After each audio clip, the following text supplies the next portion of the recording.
Justice Javed Iqbal نے ایک کتاب لکھی جس کا نام ہے اپنا گریباں چاک. تو اس میں وہ لکھتا ہے کہ جب علامہ محمد اقبال رحمۃ اللہ تعالی علیہ گول میز کانفرنس میں شرکت کے لیے گئے نا، تو میں نے پیچھے سے خط لکھا کہ ابا جی میرے لیے ریڈیو بھیجیے گا.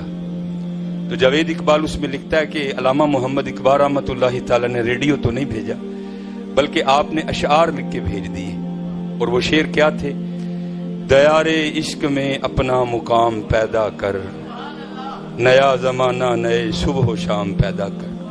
اور جاوید اقبال ریڈیو دا کی کرنا ہی، ایک باری ڈگا تے ٹوٹ جائے گا. جو تیرے اندر عشق مصطفیٰ کا ریڈیو لگا ہے اسے کیوں نہیں آن کرتا؟ اور پھر اس کے بعد بڑا خوبصورت مصرع، میرے سیدی اکثر اس کو پڑھا بھی کرتے تھے.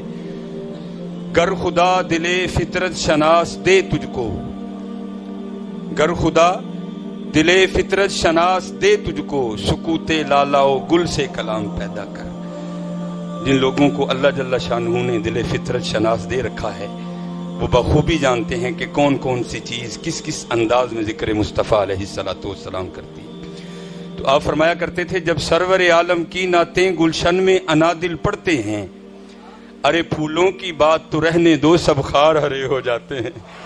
جب بلبل حضور کی نعتیں پڑھتے ہیں نا تو حکیم صاحب فرمایا کرتے تھے پھولوں پر تو بہار آتی سو آتی ہے، ساتھ کانٹے بھی جھوم اٹھتے ہیں. اور الحمدللہ یہاں کانٹے نہیں بیٹھے، یہاں سارے کے سارے حضور کے امتی بیٹھے ہیں. اس لیے جب بھی محفلوں میں جایا کرو یار، اپنے بیٹھنے کا ثبوت دیا کرو. لازم نہیں کہ نقیب محفل ہی آپ سے ترلے ڈال ڈال کر آپ سے درود پڑھائے گا، نہیں، ہمارا آنے کا مقصد ہی درود پڑھنا ہے. اور ایک روایت بھی آپ کے سامنے پیش کرتا ہوں. تفاسیر میں لکھا ہے کہ جب اللہ جل شانہ نے کن کہہ کر یہ سب کچھ تخلیق کر دیا، اور جو ہو گیا ہے، جو ہو رہا ہے اور جو ہوگا وہ سارا لوح محفوظ پر لکھا پڑا ہے. تو کچھ اللہ کے ایسے مقرب فرشتے تھے جن کی نظر لوح محفوظ پر رہا کرتی تھی. تو مفسرین لکھتے ہیں کہ وہاں فرشتوں نے بڑا کچھ پڑھا، لیکن دو قوانین پڑھے. پہلا کیا تھا کہ میرے محبوب کریم علیہ الصلوۃ والسلام دنیا میں جلوہ گر ہوں گے، پھر وہ پردہ کر لیں گے، رخ انور کو چھپا لیں گے، آپ کا مدار بنے گا. تو کیا ہوگا؟ 70,000 فرشتے صبح اور 70,000 فرشتے شام کو بارگاہ مصطفیٰ علیہ الصلوۃ والسلام میں سلام پیش کرنے آئیں گے. اور جو فرشتہ ایک بار آئے گا اس کو دوبارہ یہ موقع نہیں دیا جائے گا. دوسرا قانون یہ لکھا تھا کہ ہم بشر جو ہے یہ بار بار جائیں گے. علماء سے آپ اکثر سنتے ہیں جب ہمارے جد امجد کی تخلیق ہوئی تو تب بھی فرشتوں نے وَإِذْ قَالَ رَبُّكَ لِلْمَلَائِكَةِ إِنِّي جَاعِلٌ فِي الْأَرْضِ خَلِيفَةً قَالُوا أَتَجْعَلُ فِيهَا مَن يُفْسِدُ فِيهَا. فرشتوں نے تب بھی کہا تھا، تو اب بھی ان کی نظر میں تھا. تو مفسرین نے لکھا ہے کہ فرشتوں نے اپنے بازوؤں پر سیاہ رنگ کی پٹیاں باندھی اور ہاتھوں میں سیاہ رنگ کے جھنڈے اٹھائے، اور حضرت سیدنا جبرائیل امین علیہ السلام کی معیت میں اللہ کی بارگاہ میں حاضری دی. اللہ تو عالم الغیب ہے، سارا کچھ جانتے ہیں. پھر بھی پوچھا او فرشتوں کیسے آنا ہوا؟ عرض کی یا اللہ ہم نے لوح محفوظ پر پڑھا ہے کہ جب تیرے محبوب کریم علیہ الصلوۃ والسلام کا مدار بنے گا تو 70,000 فرشتوں کو تو صبح اور 70,000 فرشتوں کو تو شام سلام بھیجنے کے لیے بھیجا کرے گا، اور جو فرشتہ ایک بار جائے گا اس کی باری دوسری بار نہیں آئے گی. تو دوسرا قانون یہ لکھا ہے کہ یہ حضرت انسان جو گناہ بھی کرے گا، جو غیبت بھی کرے گا، جو چگلی بھی کرے گا، اور بھی گناہ کرے گا، اور اس کے بعد بھی اس کی گندگی کا یہ عالم ہے کہ اس کی آنتوں میں پخانہ ہوگا، اس کے پھیپھڑوں میں بلغم ہوگا، اس کی رگوں میں خون گردش کرے گا. یا اللہ یہ بار بار اور ہم صرف ایک بار. تو مفسرین نے لکھا اللہ نے فرمایا فرشتوں یہ قانون تو نہیں بدلے گا، یہ تو اسی طرح رہے گا. تو فرشتوں نے عرض کی یا اللہ پھر تیرے محبوب کے بغیر ہمارا گزارا کیسے ہوگا؟ تو مفسرین نے لکھا ہے وہاں اللہ جل شانہ نے فرشتوں کو حکم دیا، اور فرشتوں وہاں تو تمہیں دوبارہ نہیں بھیجوں گا، ہاں جہاں کہیں بھی میرے محبوب کے ذکر کی محفل سجا کرے گی نا وہاں چلے جانا، تم کو وہ والا ہی مزہ آئے گا. اور اتنے تم نہیں یہاں آئے بیٹھے جتنے وہ آئے بیٹھے ہیں. ہاں یہاں آج حضور کی باتیں ہوں گی، آج یہاں حسن یار کا چرچا ہوگا، آج یہاں محبوب کی زلفوں کا تذکرہ ہوگا. تو یار کیا جا کر کہیں گے وہ کہ درود ہی نہیں پڑھتے کوئی؟ نہ یار، اس طرح ہر محفل میں اتنا جھوم کر درود پڑھا کرو کہ سارا سما بھی تمہارے ساتھ جھومنے لگ پڑے. لیکن ہماری، کیونکہ مقصد کیا ہے محفل کا؟ ختم نبوت. محفل کیا ہے؟ محبت رسول. محفل کیا ہے؟ عظمت رسول. محفل کیا ہے شان رسول، محفل کیا ہے ذکر رسول. تو میرے دوستو محفل ہو لیکن اس والہانہ انداز سے ذکر رسول نہ ہو تو پھر مزہ تو نہ آئے. اس لیے میرے دوستو خوب محبت سے حضور پر درود پڑھا کرو.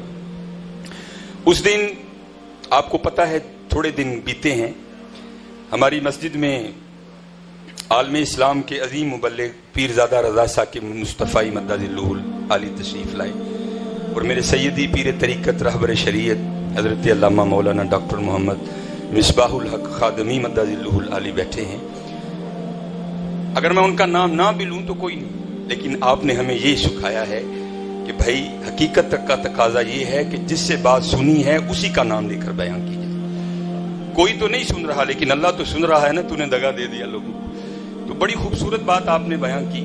آپ فرمانے لگے کہ یار وہاں بھی درود پر بات چل نکلی. تو آپ کہتے ہیں کہ یار ہمارے جسم پر اتنے بال نہیں. اگر کسی کو کہا جائے نا کہ اپنے بالوں کی گنتی کرو، انتہائی کٹھن مرحلہ ہے، شاید کو کامیاب ہو بھی جائے لیکن بڑے کٹھن مرحلہ ہے. تو آپ فرماتے ہیں کہ ہمارے جسم پر اتنے بال نہیں ہیں جتنے ہم پر مصطفیٰ کریم کے احسانات ہیں. بھلا حکم تو یہ ہے کہ حضور کی محبت میں درود پڑھا جائے.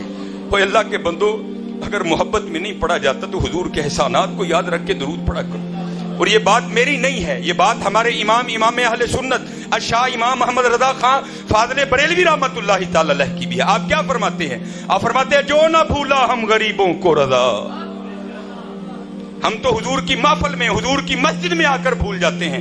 درود پڑھتے ہوئے ہمیں ہچکچاہٹ ہوتی ہے، درود پڑھتے ہوئے ہمیں شرم آتی ہے. قربان جاؤں حضرت، ہم قالین پر بیٹھ کر بھی درود پڑھتے ہوئے ہچکچاتے ہیں. سلام ہے حضرت بلال کی محبت کو جو کوئلوں پر لیٹ کر بھی پڑھا کرتے تھے. سلام ہے صحابہ کی محبت کو جو بدر کے میدان میں تلواروں کے سائے کے نیچے بھی پڑھا کرتے تھے. نہ یار نہ چھوڑو میرے دوستو.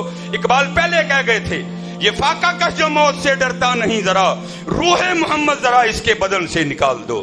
اور مسلمانوں ہوش میں رہنا، تم پر یہ وقت آئے گا بڑے بڑے ہیلوں اور بڑے بڑے اندازوں سے تمہارے دلوں سے حضور کی محبت کو نکالا جائے گا. جاگتے رہنا. اور میرے دوستو یہ اس بات کا ثبوت ہے کہ سلسلے کمزور پڑ رہے ہیں. نا یار یہ کیا ہوا؟ ہونا تو یہ چاہیے حضور کا نام آئے سارے جھوم اٹھے، نقیب کو کہنے ہی نہیں پڑے، ہم خود ہی اتنا جھوم جھوم کر پڑے کہ ہر ایک کو لطف آ جائے. نا جو نہ بھولا ہم غریبوں کو رضا، ذکر اس کا اپنی عادت کیجیے. اگر دنیا میں جلوہ گر ہوئے تو پھر امت، جب بھی کبھی کرم کا موقع آیا تو پھر امت، جب جانے لگے تو پھر امت. حضرت سیدنا قسم رضی اللہ تعالیٰ عنہ فرماتے ہیں میں وہ آخری شخص ہوں جو حضور نبی کریم علیہ الصلوۃ والسلام کے مزار مبارک سے باہر نکلا. آخری شخص آپ فرماتے ہیں میں ہوں. فرماتے جب جی نکلنے لگا تو میرا پھر جی چاہا میں ایک بار پھر حضور کا روح انور دیکھ لوں. فرماتے میں پھر قبر میں لوٹا، کپڑا ہٹا کر حضور کے روح انور کی زیارت کی تو کیا دیکھتا ہوں اپنے مزار مبارک میں آرام فرماتے ہوئے لبہائے مبارکہ میں جنبش ہے. فرماتے میں گھبرا گیا، مصطفیٰ کریم اپنے مزار مبارک میں آرام فرماتے ہوئے کیا کہہ رہے ہیں. فرمایا جب کان حضور کے لبوں کے قریب کیا تو حضور وہاں اپنے مزار میں آرام کرتے ہوئے کہہ رہے تھے ربی حبلی امتی، جو نہ بھولا ہم غریبوں کو رضا، ذکر اس کا اپنی عادت کیجیے. میرے دوستو خالی محفلوں میں نہیں بلکہ اپنا وتیرہ بنا لو کہ اٹھتے بیٹھتے جاگتے سوتے حضور نبی کریم علیہ الصلوۃ والسلام پر درود پڑھا کرو. اور دیکھو تو صحیح عظمت ذکر مصطفیٰ ہے کیا. ہم پتہ نہیں کہاں کہاں جاتے ہیں. اب بابا جی کو دعا دے کرو ذرا رحمت ہو جائے. اور میاں محمد بخش رحمت اللہ تعالی کا مصرع بھی ہے. آپ کیا فرماتے ہیں؟ رحمت دا دریا الہی ہر دم وغدا تیرا. علماء بیٹھے ہیں، وہ دریا نہیں ہے، دریا وہ ہے جس کا کنارہ نظر آئے. اللہ کی رحمت کی نہ کسی نے ابتدا دیکھی نہ کسی نے انتہا دیکھی. ہاں میاں صاحب نے کہہ دیا دریا. آپ فرماتے ہیں رحمت دا دریا الہی ہر دم وغدا تیرا، جے ایک قطرہ بخشے مینوں کام بن جاندا میرا. ایک ہے عالم، علماء بیٹھے ہیں، اس میں فاعل کا صیغہ ہے، اسی کے وزن پر ہے عارف. عالم جاننے والا، عارف پہچاننے والا. پہچاننے والے تھے، پتہ تھا اگر اللہ کے دریا رحمت میں سے قطرہ مل گیا تو محمد بخش کے قیامت تک آنے والی نسلیں بھی پار ہو جائیں گی. قربان جاؤں وہاں ایک قطرہ مانگا جا رہا ہے. حضرت ابو ہریرہ رضی اللہ تعالیٰ عنہ راوی ہیں. آپ فرماتے ہیں حضور کا شانہ مبارک سے اس طرح جلوہ گر ہوئے، روح انور پر بڑے زیادہ خوشی کے آثار تھے. کہتے جب محبوب کو اتنا خوش دیکھا تو عرض کی آقا کریم آپ اتنے خوش کیوں ہیں؟ فرمایا اے ابو ہریرہ ابھی جبرائیل امین علیہ السلام خدا کا سلام اور پیغام لے کر آئے تھے. سلام کے بعد پیغام یہ آیا ہے محمد بخش قطرہ مانگے گا. اے میرے محبوب جو آپ کی ذات پر ایک بار درود پڑے گا میں 10 رحمتیں دوں گا. کہاں قطرہ کہاں 10 رحمتیں حضرت. اس کے 10 درجات بلند کر دیے جائیں گے. اس کے نامہ اعمال میں سے 10 گناہوں کو کاٹ دیا جائے گا اور اس کے نامہ اعمال میں 10 نیکیاں لکھی جائیں گی. میرے دوستو، آج ہمارا قلبی اور روحانی رشتہ حضور نبی کریم علیہ الصلوۃ والسلام سے کمزور پڑا.